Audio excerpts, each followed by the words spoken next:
गांव के मुखिया ने एक विशालकाय आदमखोर सुअर को पकड़ लिया। उसने पूरे गांव के लोगों को बुलाकर जश्न मनाया। लेकिन तभी एक तेज नजर वाले बूढ़े शिकारी ने कुछ गलत महसूस किया, क्योंकि इस जंगली सुअर का आकार बहुत छोटा था। ये बिल्कुल भी वह नहीं था जिसने कुछ दिन पहले पहाड़ पर लोगों को खाया था। इसलिए अपने अनुमान की पुष्टि करने के लिए उसने तुरंत खंजर से जंगली सुअर का पेट चीर दिया। जब उसने अंगों के अंदर बची हुई चीजें देखी, तब उसे पता चला कि यह जंगली सुअर आदमखोर सुअर के साथ खाना साझा कर रहा था। इसका मतलब यह जंगली सुअर निश्चित रूप से उस आदमखोर सुअर का साथी था। यह सोचकर बूढ़ा शिकारी तुरंत महसूस करने लगा कि बड़ी मुसीबत आने वाली है। अब जब आदमखोर सुअर का साथी इंसानों के हाथों मारा गया था, वह विशालकाय सुअर निश्चित रूप से बदला लेगा। वास्तव में जब रात हुई तो गांव के मुखिया ने उनकी समस्या का समाधान करने के लिए जश्न मनाने हेतु इस जंगली मादा सुअर को क्रिस्पी रोस्टेड बना दिया और सभी ग्रामीणों को बुलाकर इसे खाने के लिए आमंत्रित किया। लेकिन उन्हें यह नहीं पता था कि एक भयानक आपदा धीरे धीरे उनके पास आ रही थी। जैसे ही ग्रामीण उत्साहपूर्वक गाना और नाचना शुरू किया, मेज पर रखे दूध ने अचानक हिलना शुरू कर दिया और जमीन पर बैठे कुत्ते ने भी जैसे किसी बड़ी चुनौती का सामना कर रहा था। अगले ही पल लोहे के दरवाजे पर जोरदार धक्का हुआ। खतरा महसूस होते ही सुरक्षा प्रमुख ने तुरंत गोली चलाकर सबको सतर्क कर दिया। बाहर आदमखोर सुअर की भयंकर चीख सुनकर ग्रामीणों में अफरा तफरी मच गई। कुछ बहादुर ग्रामीणों ने तुरंत लोहे के दरवाजे पर सामान रखकर उसे रोकने की कोशिश की, इस डर से कि वह शैतान जैसा आदमखोर सुअर अंदर न घुस जाए। लेकिन इससे पहले कि लोग राहत की सांस ले सकें, अगले ही पल आदमखोर सुअर ने दीवार को तोड़कर घर में घुस गया। इस डर से कप्तान ने तुरंत कई गोलियां चला दी, लेकिन इस कार्यवाही ने आदमखोर सुअर को पूरी तरह गुस्सा दिला दिया।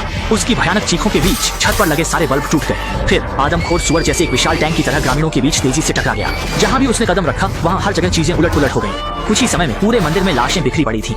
यहाँ तक कि अधिकारी भी डर के मारे बुरी तरह कांप गए। इस जानवर को रोकने के लिए कप्तान ने फिर से बंदूक उठाई और गोली चलाई, लेकिन इस आदमखोर सुअर की त्वचा मोटी थी और गोली उसके शरीर से टकराकर तुरंत पलट गई। इस विशालकाय जानवर को अपनी ओर बढ़ते देख कप्तान भी डर के मारे अपनी पैंट गीली कर बैठा। जब उसे लगा कि अब उसकी मौत तय है, तभी आदमखोर सुअर ने उसकी बेबस हालत देखकर उस पर रहम कर दिया और उसे छोड़ दिया। आदमखोर सुअर के जाने के बाद बचे हुए लोगों ने घायल व्यक्तियों को बचाने की हिम्मत जुटाई। तभी बूढ़ा शिकारी भी मौके पर पहुंचा। उसने कप्तान को चेतावनी दी कि हर चीज की अपनी आत्मा होती है और उन्होंने आदमखोर सुअर के साथी को भुने हुए सुअर में बदल दिया, जिससे आदमखोर सुअर का गुस्सा होना स्वाभाविक है। और उसने कहा कि वह जानवर कभी भी शांत नहीं होगा। कुछ ही दिनों में वह फिर से वापस आएगा और सभी ग्रामीणों को एक एक कर मार डालेगा। दुर्घटना की पुनरावृत्ति से बचने के लिए बूढ़े शिकारी ने पहले ही सुअर को मारने का फैसला किया। उसने तुरंत अपनी छुपाई हुई बंदूक निकाली और एक शिकार टीम बनाई। गहरे पहाड़ों में जाकर आदमखोर सुअर की खोज करने लगा। उसे पूरी तरह खत्म करने की योजना बनाई। लंबी यात्रा के बाद उन्होंने जल्दी ही जमीन पर आदमखोर सुअर के पैरों के निशान देखे। पैरों के निशान का पीछा करते हुए वे एक गुफा के सामने पहुंचे। स्पष्ट रूप से यह आदमखोर सुअर का निवास स्थान था। उस जानवर को बाहर आने और अंतिम लड़ाई लड़ने के लिए मजबूर करने के लिए कप्तान ने बिना कुछ कहे गुफा में आंसू गैस फेंकी।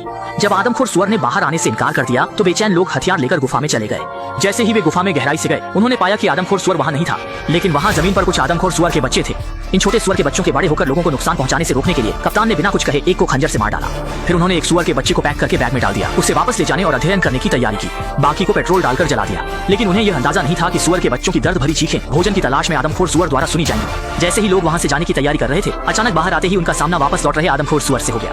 अपनी भूमि में घुसपैठियों का सामना करते हुए गुस्से में आदमखोर सुअर तुरंत टकरा गया। इस डर से शिकारी तुरंत भाग खड़े हुए, लेकिन निर्दयी आदमखोर सुअर उन्हें आसानी से कैसे छोड़ सकता था। उसका इरादा इन सभी शिकारी को पूरी तरह खत्म करने का था।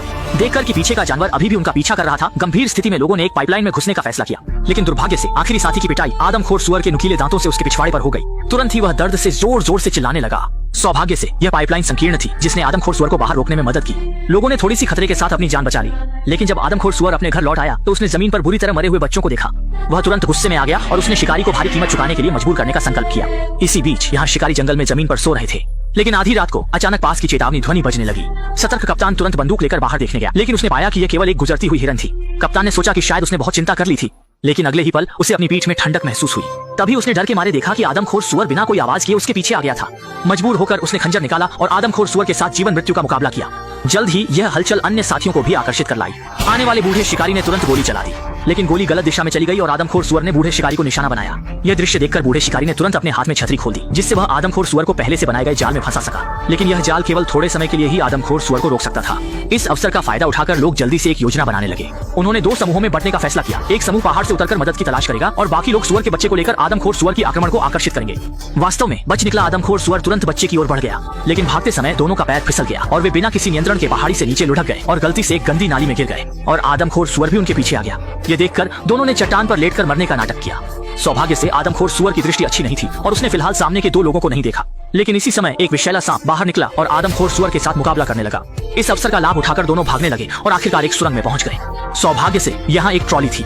ये समझते हुए कि आदमखोर सुअर जल्द ही पीछे आ जाएगा, दोनों ने पूरी ताकत से ट्रॉली को हिलाना शुरू किया। वास्तव में अगले ही पल आदमखोर सुअर पीछा करते हुए आ गया। भयंकर रूप से आते हुए आदमखोर सुअर को देखकर दोनों ने पूरी शक्ति से लीवर को हिलाना शुरू किया। पटरियों का सहारा लेते हुए वे पूरी ताकत से आगे भागने लगे, लेकिन आदमखोर सुअर उन्हें कैसे छोड़ सकता था। और पटरियों का अंत एक परित्यक्त फैक्ट्री में होता था।